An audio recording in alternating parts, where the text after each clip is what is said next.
Welcome to the Deep Dive. If you are a creator, a founder, or, a thought leader who has poured serious time, energy, and resources into developing long-form audio, you have a quality podcast, you inevitably run into the same brick wall. Yeah. That wall is authority. Specifically, how do you move beyond your own self-published content and achieve legitimate, high-value media coverage?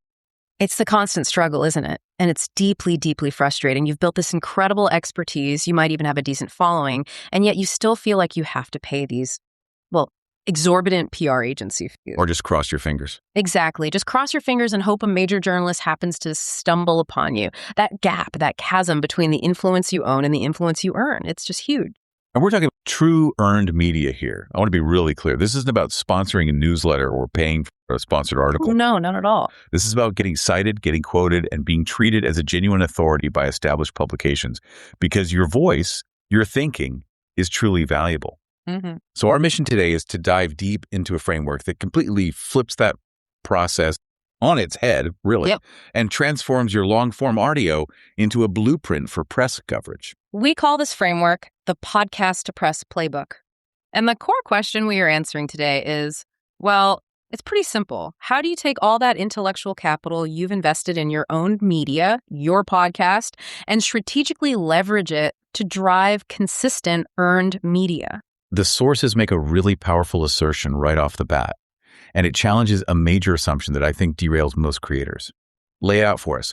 What is that fundamental flawed belief that we have to jettison? The flawed assumption is believing that success in the podcasting sphere, your downloads, your audience growth, automatically translates to success in the media sphere. Right. It's this widespread yet profoundly false belief. If I get enough listeners, the press will come. Yeah. People assume high download numbers are the currency that buys press interest. And they're not. They are absolutely not. I have to push back a little bit, though. Yeah. Why? If you have 50,000 highly engaged listeners, shouldn't a major publication care about that reach?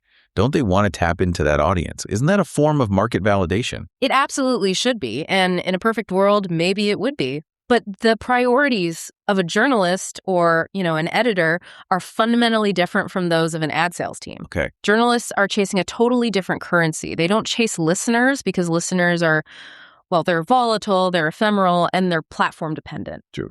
The journalist's job isn't to chase platform-specific numbers. Their job is to inform their broad audience and to do it right now. What does the press truly chase then, if not numbers? What? They chase narrative, they chase impact, they chase fresh angles, and most importantly, they chase credibility. Credibility is everything. It's the only thing that protects their own reputation and the reputation of their masthead.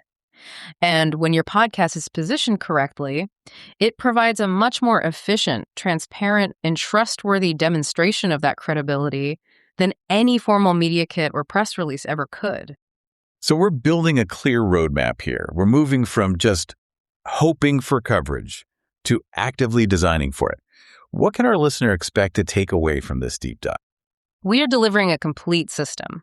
We will show you precisely what intrinsic structural elements make an episode genuinely press-worthy. Okay. We'll show you how to stop treating your audio as a single finished product and start viewing it as refined narrative assets ready for distribution. I like that. Narrative assets. Then we'll cover the 5 unspoken, sort of hidden filters that journalists use to vet potential sources.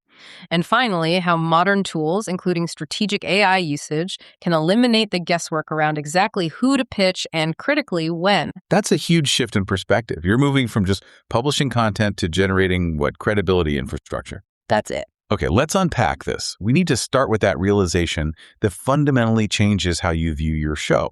This idea that your podcast isn't just content, it's intellectual infrastructure. This first realization is, I think, the most crucial pivot for anyone who's serious about earned influence. You have to change your core identity from creator to media entity. Media entity. What does that actually mean in practice? It means if you have a platform where you regularly publish vetted, structured thoughts and analysis, you are already participating in the media ecosystem. You are not asking for permission to join the game. You're already in it. That's a subtle but really profound change in agency. Most people define themselves by the platform. I'm a podcaster, I'm a YouTuber, I'm a TikToker. Why is identifying as a media entity so much more powerful in this context of earning press? Because it forces you to think about utility, not just consumption. Yes. If you're a creator, you are focused on what your audience wants to consume. If you are a media entity, you are focused on what the entire ecosystem needs to function. And this brings us directly to the fatal mistake outlined in the sources, the diary versus infrastructure disconnect. Okay, let's break that down. What does a diary podcast sound like? Give me an example. The diary podcast is self-focused. It's an internal habit. The host discusses what is top of mind for them today. You know the type. They might ramble. The ideas aren't always connected to a broader news cycle. And the measurement of success is purely internal. Like, did I publish this week? Exactly. Did I publish this week? Okay. Or did my download numbers trend up a little bit? It's completely inward looking, and it relies on the audience to do the hard work of excavating the useful information. The dialogue often starts with some version of, so today I was thinking about. And the media, you're saying, operates on the complete opposite principle, treating information as infrastructure. Precisely. Infrastructure is built to be a necessary, reliable resource for other people. Think of it like a public road or a water utility. It have to work for everyone. It has to be outward facing, it has to be predictable, and it has to serve a functional need for a larger community. In this case, that community includes journalists, analysts, and decision makers who need clear, contextual information right now. The disconnect is so clear.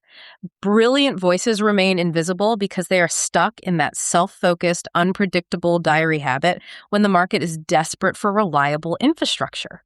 So the redirection of effort isn't about volume, it's about utility. We have to stop asking, how do I make my audience bigger? And start asking this fundamental question that the entire media ecosystem rewards, which is, how do I explain something important better than anyone else? That's the pivot. That is the entire pivot.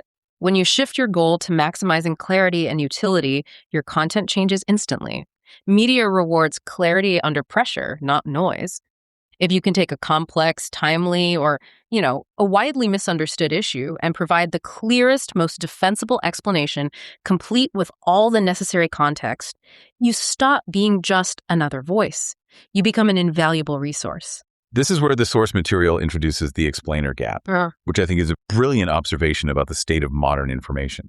We really need to explore why interpretation is so dominant in the current landscape. Well, just look at the sheer velocity of news today. Information hits us constantly, and it's accelerated and amplified by algorithms that prioritize speed, emotion, and conflict. The hot take economy. The hot take economy, exactly. The initial coverage of any major event, say a sudden shift in the energy market or a massive regulatory decision in tech, is often incredibly shallow, it's reactive, and it's filled with takes designed for immediate virality. It's pure noise. It's designed to engage you, not really inform you. Precisely. And everyone is drowning. Journalists, editors, the public, we're all drowning in it. We don't need more information. We need interpretation. We need the deep analysis that contextualizes the breaking news and explains the long-term implications. Give a concrete example. Sure. When the Federal Reserve makes a surprise rate change, the initial coverage is focused entirely on what happened. The Fed raised rates by 25 basis points. That's the headline. That's the headline. But what the market and what thoughtful readers are desperate for is the why, the structural context, the historical precedent, and a prediction of the consequences. A long-form podcast, when it's structured as infrastructure, is uniquely positioned to fill that interpretive void. Okay, so if that interpretive void is the opportunity, then the podcast becomes what the sources call a living credibility document. This is where the power of audio really shines, way beyond a written press release. It's exponentially more powerful than traditional PR. Imagine a senior reporter at a major paper is vetting two potential sources for a front-page story on global supply chains. Source A has a glossy media kit and a really polished LinkedIn profile. Source B has a podcast. Now, if that reporter listens to just 10 minutes of Source B discussing the intricacies of shipping logistics, they learn more about that person's intellectual substance than they could from a decade of reading their bio. What specifically is the audio revealing that the written word just can't? Everything. First, it proves intellectual stamina. Yeah. Can you hold a complex, nuanced thought for 30 minutes without just resorting to sound bites or superficial generalities? Mm-hmm. Second, it reveals your actual unedited thought process. How do you construct an argument? Do you address counterpoints fairly? Yeah. Third, and this is critical, it reveals inconsistencies. If you are constantly flipping positions without any rationale, a journalist hears that instantly. And fourth, it builds this subconscious trust. The reporter hears the authority in your voice, the cadence, the depth of preparation. It completely bypasses the spin. They're listening to the raw mental bandwidth of the expert, not some polished quote that's been approved by a communications team. Exactly. If you frequently ramble or you rely heavily on specialized jargon without explaining it, or you just sound overly promotional, you fail the internal credibility audit immediately. You're out. You're out. But if you provide that focused clarity, your credibility compounds instantly. No amount of money spent on a PR firm can buy the depth of trust that is established by a consistently excellent, structurally sound piece of audio content. This leads us right back to the practical application of this infrastructure concept. The fatal mistake of treating the episode as the finished work. This is the most critical shift for the entire operational playbook. Most podcasters, they put all their energy into creating the final audio file and getting it distributed. They believe the episode is the finished work. Check the box, move on to the next one. They tick the docs and they move on. But the reality is that the episode is merely the raw material for a larger media supply chain. Yeah. The journalist does not want your 45-minute audio file. That's a burden to them. What they want are the isolated, refined components that are inside the episode. They were looking for intellectual inventory. What specific components are they mining for? What's in that inventory? They want the core idea you spent 40 minutes defending your thesis. They want the clear, concise explanation of a complex mechanism or a trend. They want the long-term implication of your idea for the future of the industry or society.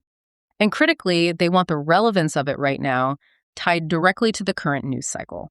So if your process stops at uploading the audio file, you've basically locked all the gold inside the vault and thrown away the key. That's a perfect way to put it. So recognizing that the episode is just raw material transforms podcasting from a simple publishing routine into a highly strategic media supply chain. You're creating this inventory that can be repurposed, quoted, and cited, ensuring your authority travels far beyond your current listener base, directly into the news ecosystem. It changes everything. You stop thinking about recording an hour of content and you start thinking about mining that hour for high-value press assets. It means that the success metric isn't how many people listened, it's how many authoritative sources cited your core idea later that week. That makes perfect sense.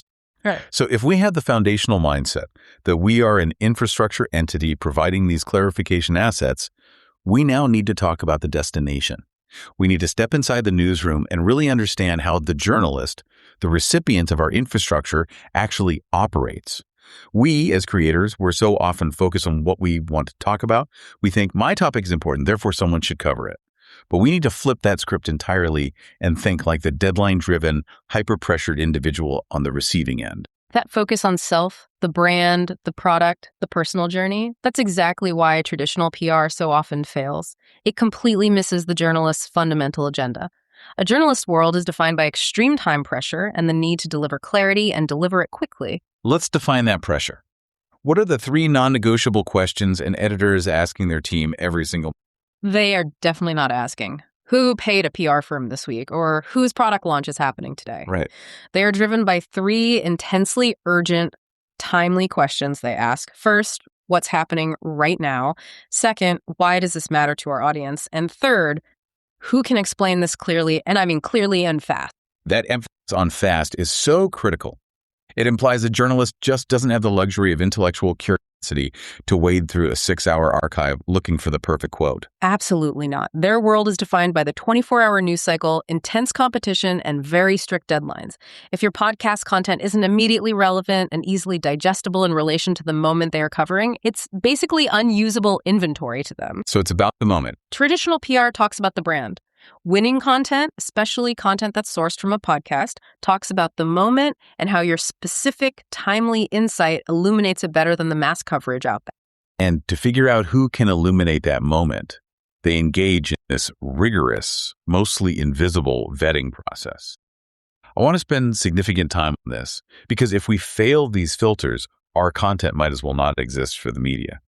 What are the 5 silent questions a reporter asks about any potential source? These are the 5 unspoken filters, and every creator needs to design their audio to proactively pass all of them. Okay, filter number 1, clarity. This is the most direct test. Does the source explain concepts without rambling, without unnecessary throat clearing, or without excessive jargon? A journalist is looking for a clean, concise quote they can basically copy and paste directly into their article with minimal editing. Right. They don't want to do more work. No. If you spend 5 minutes trying to define a term that their audience doesn't even need to know, or if your sentences are incredibly complex and sprawling, you fail the clarity test. You increase their editorial workload, and therefore you become less appealing. So for a podcaster, this means real discipline in the recording studio. It means knowing your core thesis before you even open your mouth. Exactly. Think of it this way. A failure of clarity signals either poor preparation or a lack of true depth. If I'm a reporter covering venture capital and the source constantly uses terms like pre-seed, cap table, and pro rata rights without explaining why those specific terms matter in the context of the current story, I, as the journalist, have to stop what I'm doing. You have to stop, you have to fact check the definition, and then you have to rewrite the quote to be accessible to your general audience. That friction is why they'll choose the source who simply says, startup funding has hit a 6-year low, clearly and definitively. Okay, that makes sense. Filter number 2, credibility. How is this different from just having a good resume or a lot of credentials? Credibility in a journalist's mind is really about risk assessment, not accolades. The question is, does the source sound grounded and authoritative, or do they sound promotional and hyperbolic? The tone. The tone is everything. A journalist needs to protect the masthead's reputation. If you sound like you are constantly overstating your claims, shilling your services, or exaggerating the stakes just to get attention, the risk of quoting you immediately outweighs the reward. A grounded, objective approach, even if the topic is your life's work, signals trust. It says, I am here to inform, not to sell. Okay. Filter number 3, consistency. This speaks to intellectual stability. A podcast archive is, for a journalist, a public database of all your past claims. They're asking, will this source contradict their past statements? Have they made a radical reversal of position without providing rigorous justification for it? So they're checking your work. They can, and they increasingly do, cross-reference your latest claims with what you said 6 months or even 2 years ago.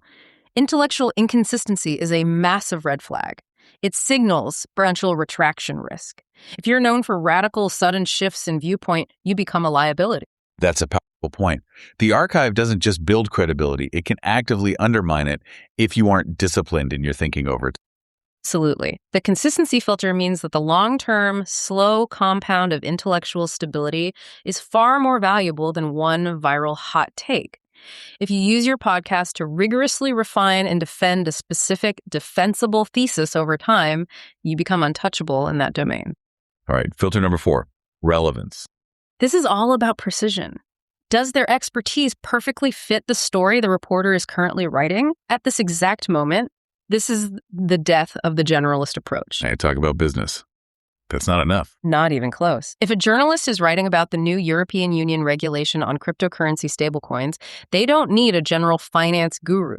They need a source who specifically discussed the impact of those EU stablecoin regulations last Tuesday. The relevance score is determined by the hyperspecificity and timeliness of your latest episode. So if I'm a technology expert, I shouldn't just record a general episode about the future of AI. I need to title it something like, Why the Recent FTC Ruling on Training Data Will Cripple Mid-Tier Generative AI Startups. Precisely. That specific framing gives the journalist an immediate, actionable link to a current moment of coverage. Your episode's structure has to demonstrate that you've done the deep work required to link your broad expertise to a highly specific current event.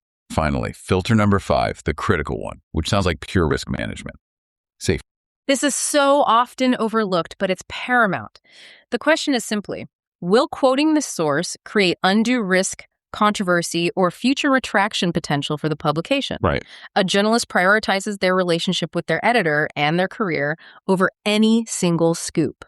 If a source has a history of inflammatory takes, poor sourcing, personal attacks, or engaging in conspiratorial thinking on their platform, they are deemed a safety liability. They might have a brilliant insight, but if they make the reporter look bad or invite unnecessary social media backlash against the outlet, I can just imagine a journalist finding the perfect source, highly knowledgeable, super clear, but then listening to a few past episodes and realizing, nope, this person is just too risky. It happens every single day.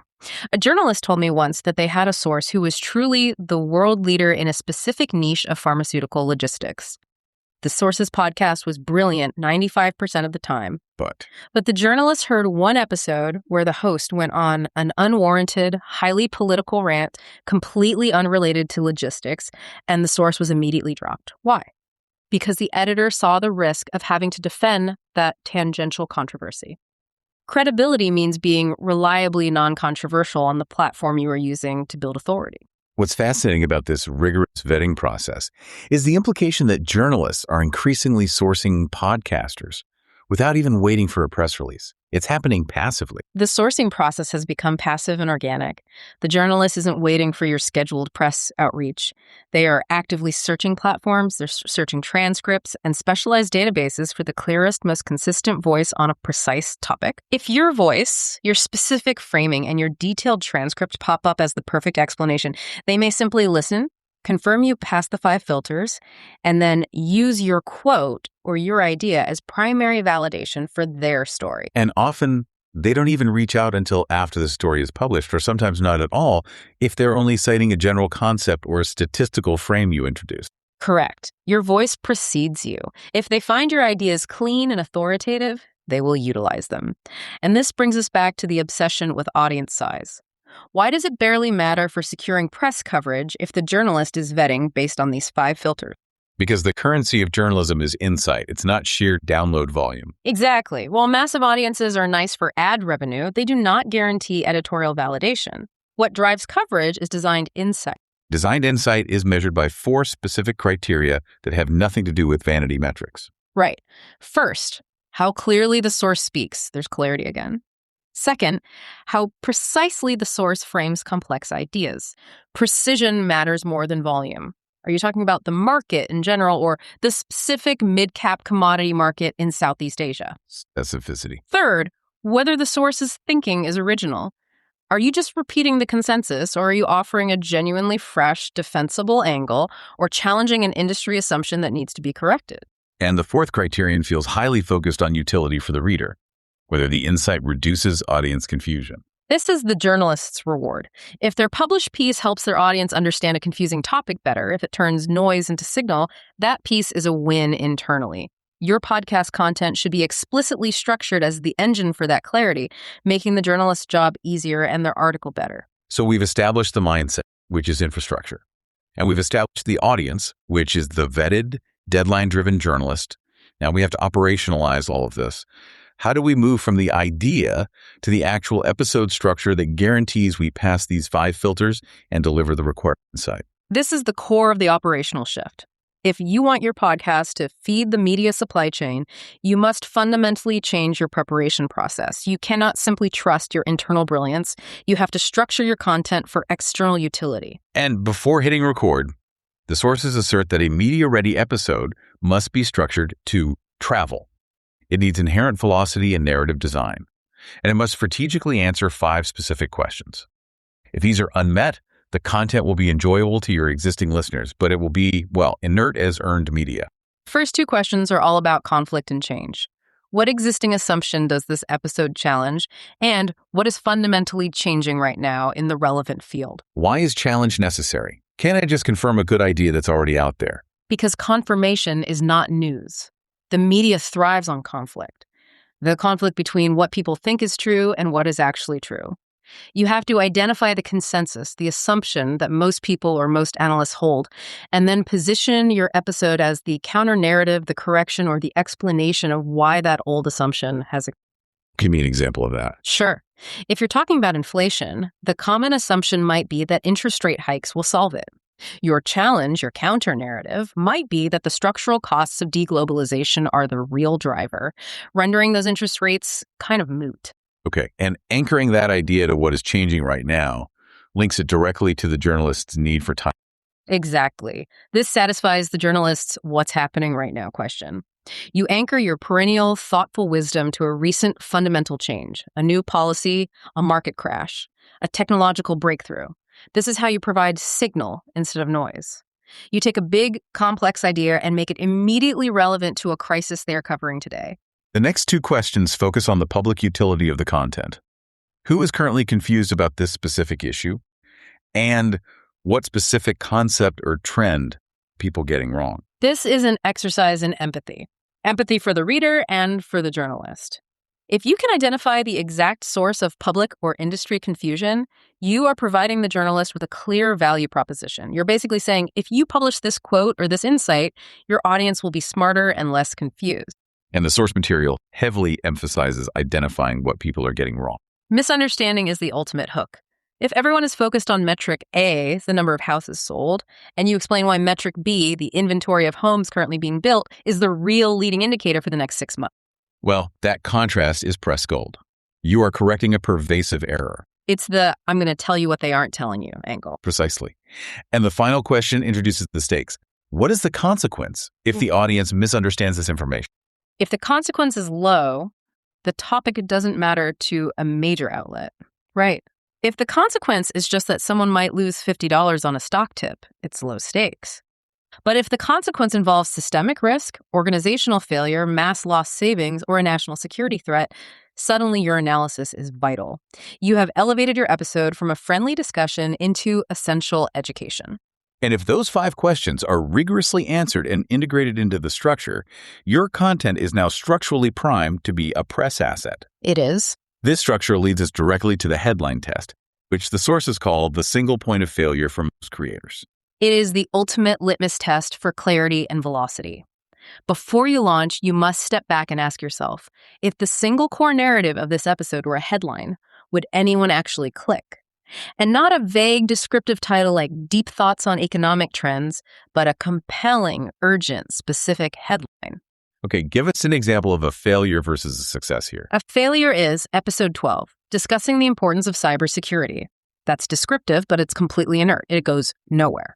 A success is the 3 critical security flaws most U.S. companies are ignoring right now that will be hacked by Christmas. Wow.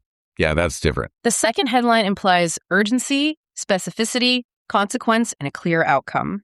If the episode's core narrative, the single most important takeaway, cannot be summarized in one truly compelling sentence, the episode lacks the clarity required to travel as press-worthy content. The idea just isn't refined enough yet.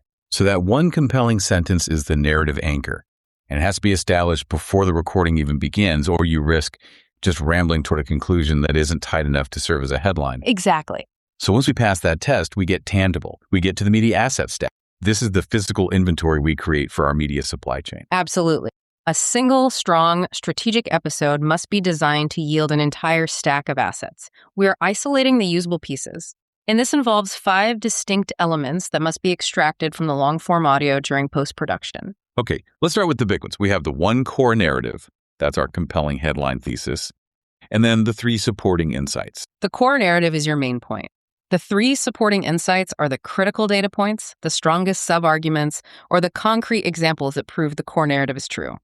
These provide the intellectual meat that a journalist will rely on to structure their article. So, using that hybrid work example. Right. If you claim hybrid work policies are secretly costing companies 15% more in hidden software costs, your 3 supporting insights must break down why. For example, specific license sprawl, unused real estate, and increased security monitoring needs. Okay.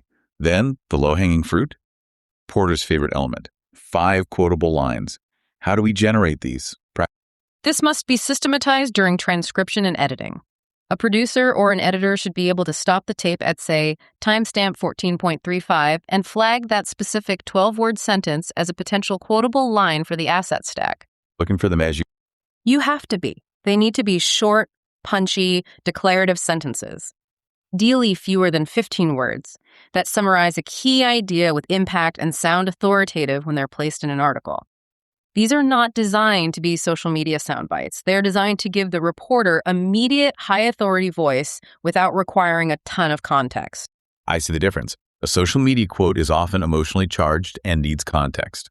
A press quote needs to be academically rigorous and standalone. Precisely. They are assets of intellectual density. You need to flag 5 of these per episode. And if you can't find 5, the episode wasn't clear enough. Okay, next, we need the link to timeliness, the one clear relevance.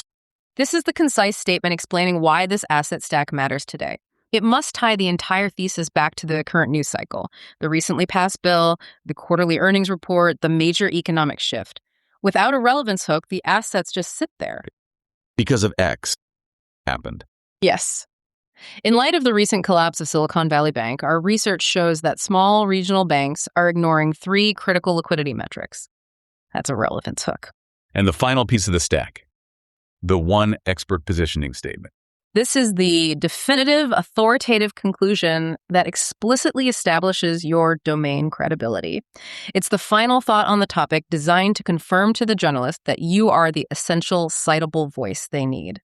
It's the summary that says, I have thought about this issue more deeply than anyone else you will find right now. This entire process sounds like it requires immense organization and, crucially, speed to match the journalist's deadline pace. That leads us to the strategic deployment of modern tools.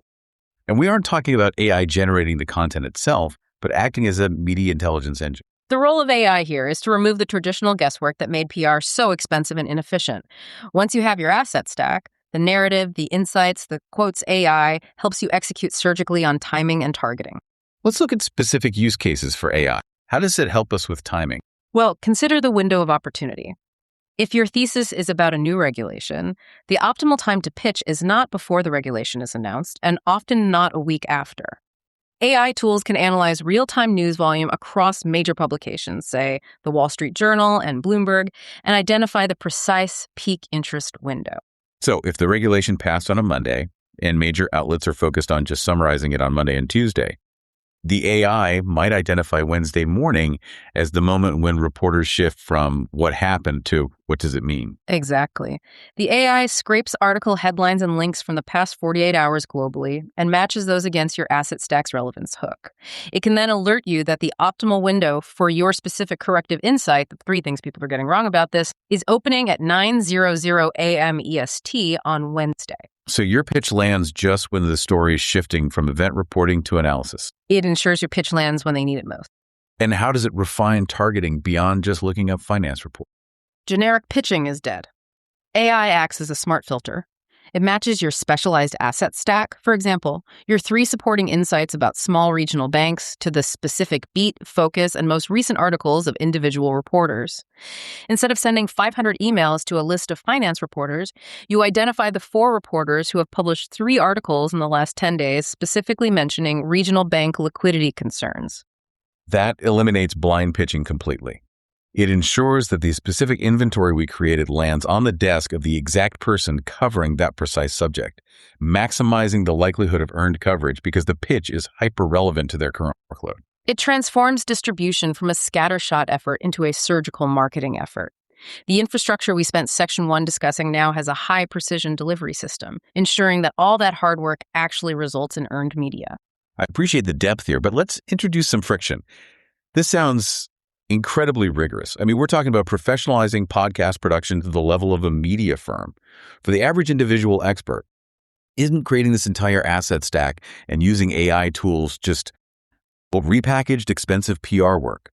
How do we ensure these 5 quotable lines in the core narrative don't sound completely canned and manipulative to a cynical editor? That is a crucial question because cynicism is the journalist's shield. The difference lies entirely in the authenticity of the content before it becomes an asset. If your core narrative is manipulative, the resulting quotable lines will sound canned. But if you have rigorously answered those 5 pre-recording questions, challenging assumptions, identifying confusion, detailing consequences, then your content is inherently useful. So if the insight is real and unique, the asset stack is just a tool for efficient delivery, not deception. Precisely. We are not manufacturing insight. We are packaging existing genuine insight for efficiency. If a journalist recognizes the clarity and the intellectual rigor in your quote, they don't care if a tool helps you flag it. They care that it saves them time, improves their article, and makes them look smart to their editor. This rigor actually serves as a protective mechanism against sounding like PR spin. The journalist will immediately recognize and discard a quote that is purely promotional. They crave the intellectual density that only comes from deep analysis. Covered the dramatic shift in identity, the journalist's strict vetting mindset, and the structural playbook for designing these assets. Now we need to return to the core philosophical foundation that underlies its entire endeavor, the power of earning, buying. It is the ultimate empowering reality, really. You do not need to pay to be believed, and you do not need permission to matter. Paying for coverage is transactional, earned influence is relational, and it's based on utility. And influence comes from explanation, just exposure. That is the mantra. When creators are fixated on mere exposure, more followers, more impressions, they often dilute their message, making it shallower to get wider reach. But when you focus intensely on explanation and maximizing clarity, you naturally attract the high-value audience, the editors, the analysts, the decision makers who are explicitly seeking signal in the noise. And this emphasis on rigorous explanation feeds directly into the idea of consistency over fleeting hype. Earned media fundamentally rewards consistency and intellectual stability. It rewards the creator who shows up every week, meticulously refining their ideas, stress testing their insights against reality, and applying that insight consistently to the ever-changing environment. Right. Credibility isn't built in one viral episode. It compounds quietly over a long, reliable archive. If a journalist finds 100 well-structured, clear episodes on a niche domain, that reliable depth is exponentially more valuable than one moment of viral fame. Earned media chases understanding, not fleeting trends. The final mental shift for leadership moving from defining the field requires changing that internal dialogue. You have to stop asking, how do I get attention? That is the competitive, diary-based mindset that leads to hype cycles and burnout. You must start asking, how do I help people see this specific thing more clearly? This is the crucial moment where competition ends and true leadership begins.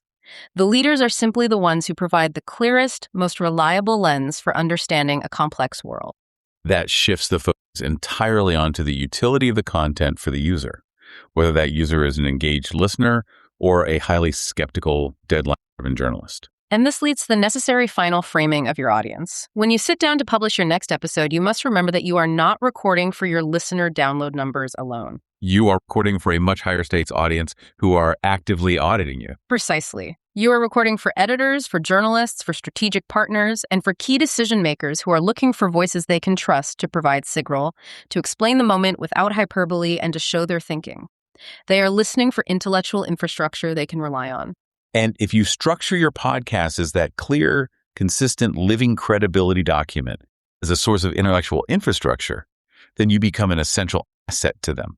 And that is how you earn the right to be cited and quoted in the most authoritative publications. Because attention fades, algorithms change, and platforms rise and fall. But earned influence, the foundational trust and authority you build through clarity and consistent explanation, that compounds over time and provides a powerful, enduring shield against the volatility of the modern content landscape. That is a phenomenal synthesis. To recap the transformation, your long-form audio is raw material. Success is found in designed insight, in passing that rigorous headline test, and consistently providing clarity that serves the journalistic mission. You are a media entity, and your job is to build and fuel that intellectual infrastructure. And the knowledge, the raw material, it's likely already in your archives, just waiting to be extracted. Which brings us to our final provocative thought for you to consider as you wrap up this deep dive. We spent a lot of time discussing the critical need to generate 5 specific, usable, quotable lines from every single media-ready episode. We established that these are the low-hanging fruit, the essential, high-authority pull quotes that reporters need most. Now think back over your own catalog. As you reflect on your last 3 published deep dives, the most recent episodes in your archive that you thought were finished works, what were the 5 quotable lines you failed to extract when you first published them? Go back, listen specifically for those short, punchy, declarative sentences. And how might isolating those quotable lines now reveal a missing relevance hook, a timely angle that could still be pitched to drive earned media coverage today? Find those clear sentences, tag them, and start building your first asset stack immediately. Stop creating diaries. Start building infrastructure. We hope this framework helps you start earning the influence you deserve.